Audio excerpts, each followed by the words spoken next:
말씀을 중심으로 세상에 붙이는 그리스도의 편지, 세상에 붙이는 그리스도의 편지라는 제목으로 말씀의 은혜를 함께 나누겠습니다. 여러분은 혹시 추천서를 쓰거나 받아보신 적이 있으신가요? 좀 추천서를 내가 써주거나 누군가에게 아니면 누군가 필요한 분에게 보내기 위해서 내가 추천서를 받아본 일이 있으신가? 사실 추천서를 우리 일반 성도님들은 추천서가 그렇게 익숙하지 않으실 것 같습니다. 그런데 목회자에게 있어서는요, 추천서가 굉장히 중요합니다. 예를 들어서 이제 목회자가 교회를 섬기다가 다른 교회를 가게 되는 경우가 있잖아요. 그럴 때는 이제 이력서 또 자기소개서와 함께 제출하는 것이 있는데, 그 기간 동안에 그 전에 섬겼던 기간 동안에 함께 섬겼던 그 목회자, 같이 섬겼던 목회자의 추천서나 담임 목사님의 추천서가 필요합니다. 그러니까 이런 것이죠. 이 사람은 제가 보증하는데 그렇게 불량한 사람이 아닙니다. 제 이름을 걸고 이 사람을 제가 추천할 수 있습니다. 좋은 사람이라는 것을 제가 보증합니다. 이런 안전 장치가 추천서라는 것이죠. 저는 이 추천서를 목회자가 되기 전에도 그 위력을 경험한 적이 있는데요. 이제 대학 다닐 때 저의 선배님이 한 분 계셨는데, 저랑 친하기는 하지만 그분이 이렇게 뛰어난 분은 아니셨거든요. 그런데 어느 날 갑자기 좋은 이런 기업에 취직해서 가게 되셨는데, 그 이유를 보니까 그 교수님에게 잘 보여서 교수님이 추천서를 써주셨고, 그 추천서 때문에 그 기업으로 가게 되는 것을 보게 되었습니다. 사실 그 사람의 능력을 본 게 아니라요, 그 사람을 추천한 사람의 권위를 인정했기 때문에 이런 일이 일어나게 된 것이죠. 여러분, 이런 배경을 한번 가지고 생각을 해보셨으면 좋겠습니다. 1세기 당시의 이 상황, 이 고린도 후서가 기록되었던 1세기 당시의 상황 속에서 정말 추천서가 필요했을까라고 생각을 해본다면, 사실 그때는 어떤 시대냐면 성경이라고는 구약 성경밖에 없고요. 그리고 신약 성경이 기록되지 않았던 시대. 신학이 또한 정립되어 있는 것도 아니고, 또 신학을 공부해서 이런 공식적인 이 목회자의 자격증을 발급하는 그런 신학교가 있는 그런 시대도 아니었다라는 것을 생각해 본다면요, 사실 그 당시에 추천서가 필요했을 것이라는 것은 자명한 일입니다. 어떤 사람이 교회에 와서요, 이렇게 얘기를 하는 거예요. 저는 목회자인데 이 고린도 교회에 내가 좀 사역을 하고 싶다고, 목회를 하고 싶다고, 제가 이 고린도 교회를 위해서 한 몸 바쳐보겠습니다, 이렇게 찾아온다면, 사실 아무것도 없는 상태에서 그 사람이 누군지 어떻게 알고 그 사람의 뭘 보고 교회를 맡길 수가 있겠습니까? 엄청난 검증 과정을 통과하는 것은 아니더라도 최소한의 아까 말씀드렸던 안전장치였던 누군가의 권위 있는 인물의 추천서가 필요한 것은 너무나 당연한 일일 것입니다. 그런데 여러분, 문제는 뭐냐면요, 이런 추천서를 요구하는 대상이 고린도 교회의 성도들이, 고린도 교회가 추천서를 요구하고 있는 대상이 누구냐면 고린도 교회의 설립자인 바울에게 이런 추천서를 지금 요구하고 있다라는 것이에요. 사실 사도직에 대한 자격 시비가 일어난 데에는 이 바울이 이 권위 있는 인물들의 추천서가 없다는 것이 한 부분을 차지하고 있었습니다.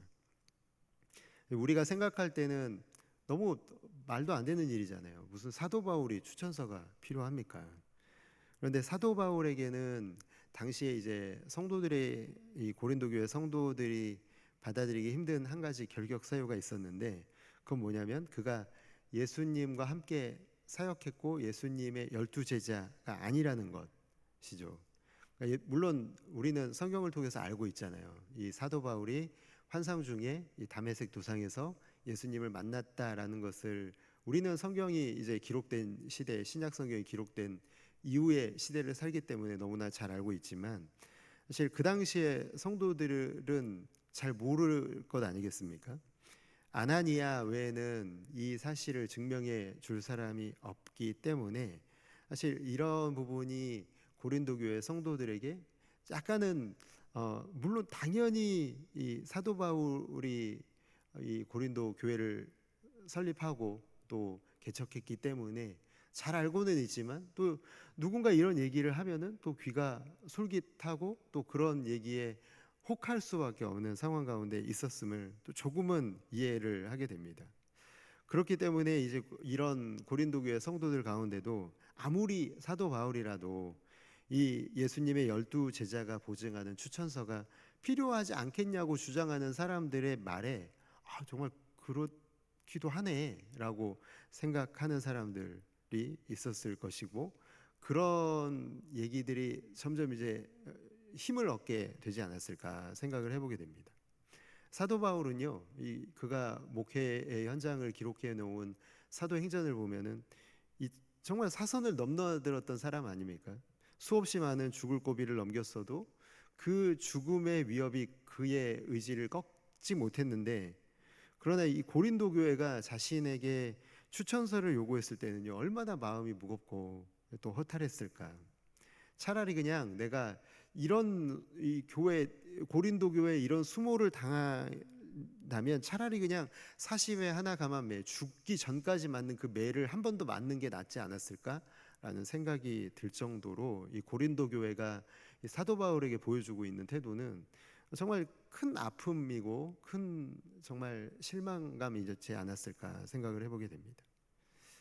여러분 그렇잖아요. 한 번도 안 가본 교회라면, 사도 바울이 처음 가는 교회라면, 누군가가 개척한 교회라면 추천서를 요구하면 맞아요, 추천서 제출해야죠. 믿질 못하니까 어떤 사람인지 뭐 얘기만 듣고 어떻게 알겠습니까? 그러나 적어도 고린도 교회는 그러면 안 되는 거 아니겠습니까? 복음으로 낳은 자식 같은 고린도 교회가 아버지한테 마치 부모 자격증을 내놓으십시오 이렇게 얘기하는 것과 똑같은 것 아니겠습니까? 무슨 자녀가 부모에게 자격증을 보여달라고 얘기를 하는 게 말이 안 되는 것처럼요, 이 고린도 교회가 지금 사도 바울에게 하고 있는 이 행동은 정말 너무나 말도 안 되기 때문에 이 분노, 아픔과 분노가 꾹꾹 담긴 그 구절이 오늘 우리가 읽은 이 고린도후서 3장 1절의 말씀인데요, 거기 보면 이렇게 되어 있습니다. 우리가 다시 자천하기를 시작하겠느냐, 우리가 어찌 어떤 사람처럼 추천서를 너희에게 붙이거나 혹은 너희에게 받거나 할 필요가 있느냐. 이건 정말 너무 고상하게 이 분노를 표현하긴 했지만 최대한 정말 이성을 차리고 분노하지 않기 위해서 노력하면서 기록했다라는 게 여기 나타나 있죠. 한마디로 여러분, 이게 무슨 헛소리냐라는 거 아니겠습니까? 내가 왜 여러분에게 추천장을 들고서 가야 되냐? 우리가 누구인지 몰라서 여러분 추천장이 필요한 거냐? 도대체 왜 그런 사람들의 한심한 얘기에 휘둘려서 지금 이런 행동을 하고 있는 것이냐? 정신 좀 차려라. 그렇게 얘기하고 있는 이 사도 바울의 분노가 이 안에 담겨 있음을 말씀을 좀 묵상하면서 들게 됩니다. 너희가 정말 추천장이 필요하냐? 그렇다면 보여주겠다. 그렇게 말하고 있죠. 그렇게 보여주고 싶은 것이 뭐냐면 고린도서 3장 2절의 말씀이죠. 뭐라고 되어 있냐면 너희는 우리의 편지라 우리 마음에 썼고 무사람이 알고 읽는 바라. 여러분, 이게 너희는 우리의 편지라라고 되어 있는데 이거 좀 바꿔보면은요 이런 말이에요. 너희가 우리의 추천장이다라는 거예요. 너희 존재 자체가 이미 추천장인데 무슨 추천장이 또 필요하냐? 많은 사람들이 고린도 교회와 사도 바울, 바로 나를 연결해서 생각하지 누가 그걸 연결해서 생각하지 않을 사람이 누가 있겠냐는 거예요. 고린도 교회를 생각하고 고린도 교회를 떠올리면 당연히 사도 바울이 떠오르게 되는 것처럼요, 여러분의 존재 자체가 추천장이다라고 말씀하고 있습니다. 여러분 왜 그렇죠? 왜 많은 사람들이 고린도 교회를 보면 왜 그것을 추천장으로 생각하게 되는 거죠? 여러분 왜냐면요, 과거에는 고린도 교회가 그렇지 않았거든요. 교회의 지체, 현재는 교회의 지체가 되어 있는 고린도 교회 성도들의 과거를 알고 있는 사람들이 많다는 거예요. 고린도 교회 성도들이 예전에 어떤 사람이었는지, 방탕한 술주정뱅이, 전직 마술사, 구제불능의 사기꾼, 신전의 창녀, 내일이 없을 것 같이 살았던 뱃사람들, 돈에 눈이 멀어버린 장사꾼들이 바로 고린도 교회 성도들이었는데, 그들이 바울이 전한 복음을 듣고 지금 어떤 모습이 되었습니까?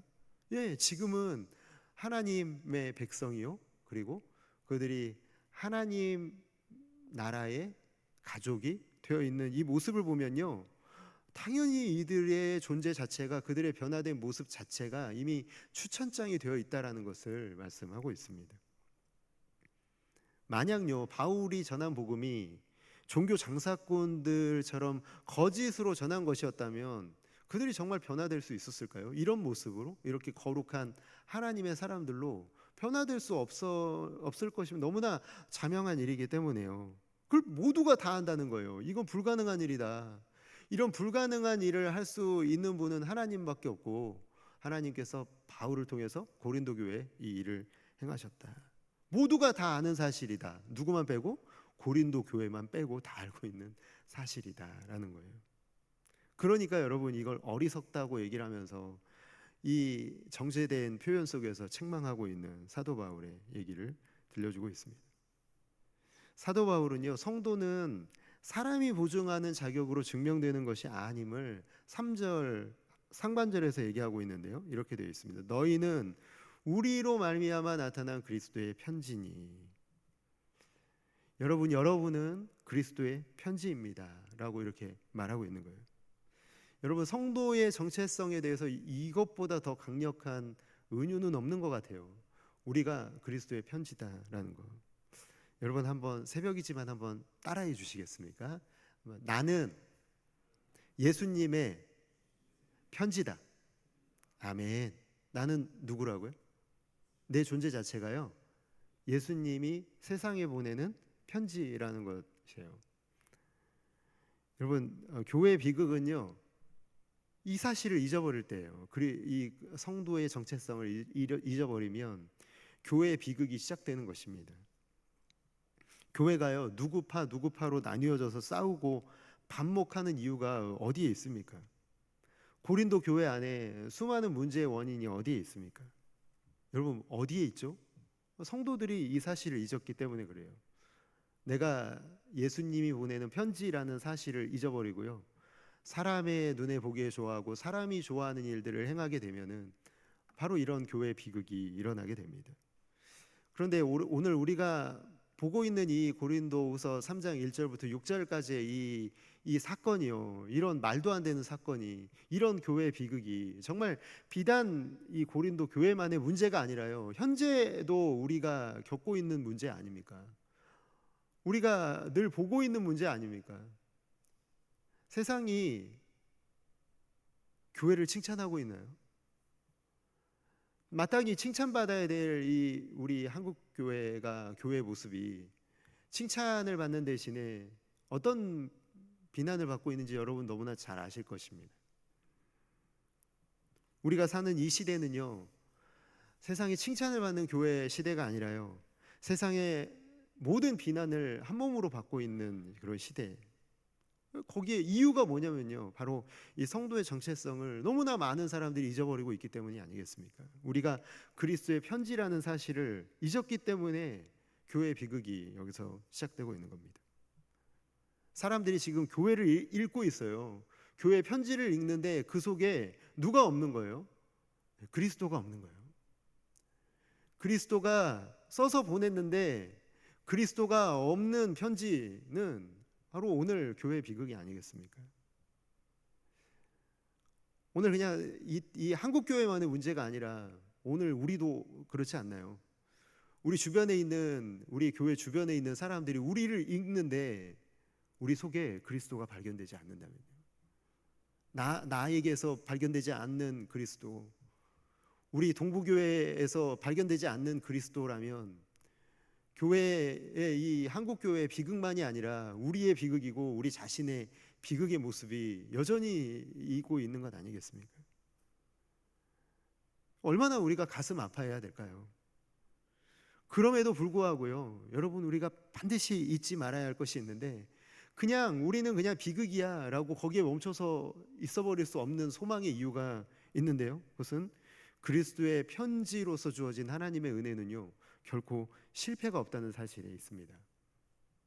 사랑하는 성도 여러분, 우리의 모습 때문에 그리스도의 편지된 우리의 모습이 우리를 그리스도의 편지로 써내려가는 하나님의 역사는 멈춰지지 않는다는 사실을 꼭 기억하시기를 주님의 이름으로 축복합니다.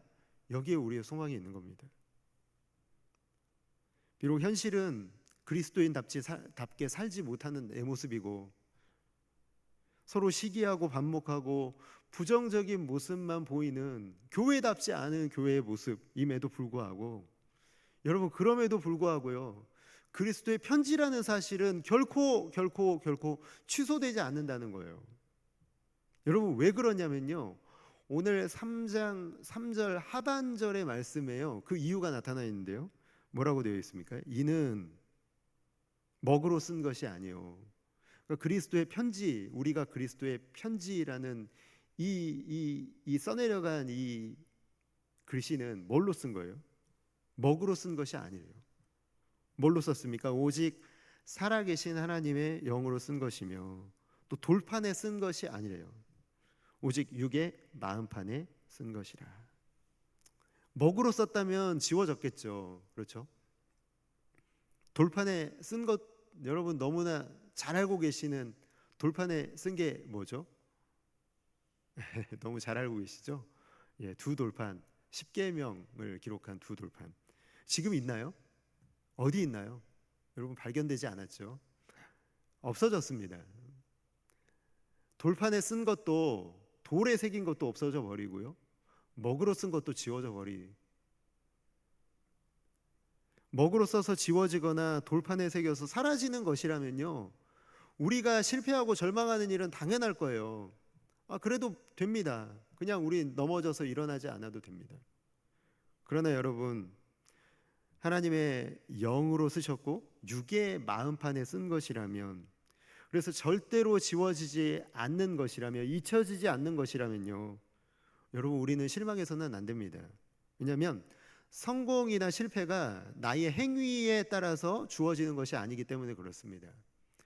내 살아가는 모습 때문에 하나님의 약속이 취소되는 것이라면, 하나님의 언약이 취소되는 것이라면, 지워져 버리고 사라져 버리는 것이라면 우리 마땅히 실망해도 되겠죠. 그러나 그렇지 않다라는 것은요, 지워지지 않고 실패되지 않는다는 것은요, 우리가 실망해서는 안 된다라는 것을 말씀하고 있는 것입니다. 사랑하는 성도 여러분, 우리 성도의 정체성을 다시 한번 기억하시기를 바랍니다. 예수님이 세상에 보내는 사랑의 편지다라는 거예요. 이 편지의 내용이 뭐냐면, 어떤 모습이냐면요, 이런 거죠. 누구도 하기 싫어하는 일을 생색내지 않고 묵묵히 하는 사람, 주인으로 사는 것이 아니라 종으로 살고 있는 사람, 교회 안에 소외되고 고통받고 힘들어하는 사람들을 찾아가서 위로하고 있는 사람, 아무도 하기 싫어하는 일을 나서서 이미 그 일을 하나님의 마음으로 그 일을 감당하고 있는 사람. 여러분, 그런 사람들을 통해서 세상이 우리를 하나님의 예수 그리스도의 편지로 읽고 있는 것입니다. 하나님이 여러분을 아들을 십자가에 내어주시기까지 사랑하신다는 것. 여러분, 우리가 말로 하는 것은 별로 능력이 없잖아요. 세상에 나가서 여러분을 하나님이 사랑하십니다 100번 외치는 거, 그거보다 더 중요한 것은요, 한 번 방금 전에 말씀드렸던 대로 사는 것이죠. 이 말을요, 성도의 섬김과 희생을 통하여서 세상이 읽도록 하는 거예요. 세상이 읽는 방식은 말을 들어서 읽는 게 아니라요, 바로 성도의 삶을 통해서 읽게 될 줄을 믿습니다. 성도가 그렇게 살아내면, 교회가 그렇게 살아내는 모습을 보면은 그걸 편지로 읽게 된다라는 것이죠. 성령의 인도하심을 따라 살아가는 사람들, 바로 그들의 모습이요, 그들의 모습을 보면서 바울은 뭐라고 얘기하냐면 6절에서 새 언약의 일꾼이다, 그렇게 표현하고 있습니다. 오늘 이 새벽에 나오신 새벽 가족 여러분, 여러분은 새 언약의 일꾼으로 부름받은 줄을 믿습니다. 우리가 그 사실을 꼭 기억해야 되겠습니다. 제가 목회자가 되고 나서 좀 계속해서 깨달아지는 게 뭐냐면요, 교회를 살리고 부흥하는 힘의 원동력은요, 교회가 얼마나 오랜 기간 역사를 가지고 있느냐 하는 데 있지 않다라는 거예요.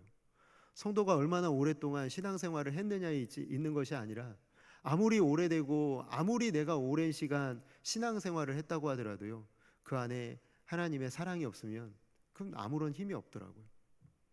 그러나 여러분, 우리의 교회를 살리고 부흥하는 힘의 원동력은요, 교회를 많이 아는 것도 아니라요, 많이 사랑하는 사람들로부터 나온다는 것을 목회를 하면서 정말 많이 깨닫게 됩니다.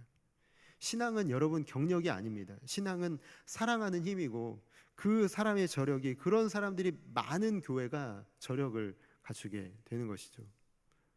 오늘 하루 사랑하는 성도 여러분, 내가 세상에 보내진 그리스도의 편지임을 기억하시기 바랍니다. 어떤 상황에서도 내가 섬기기로, 희생하기로, 사랑하기로 작정해서 사람들이 그 나의 삶을 통해서 그 편지를 읽을 수 있도록 하나님이 귀하게 쓰시는 새 언약의 일꾼으로 아름답게 살아가시기를 주님의 이름으로 축복합니다.